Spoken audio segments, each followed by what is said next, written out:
How to transfer money on Citizens Bank. It's pretty simple and a quick process, so let's get started with the video. Start by heading over to your application Citizens Bank. Once you're in this page, enter your login credential, as in your user ID and the password of your account. Once you have entered the login credential, tap on Login right below Remember Username.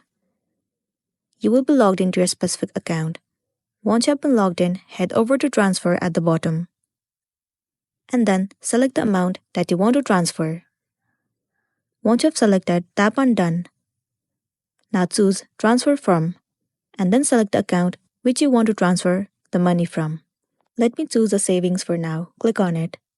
Now review your savings account information.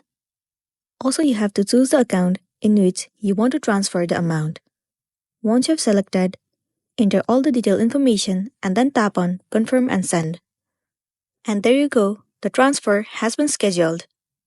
Once you reach the date, the selected amount will be transferred and then you'll be good to go. So that's the wrap for this video. If it was helpful, give it a like and check out our next tutorial. Thank you.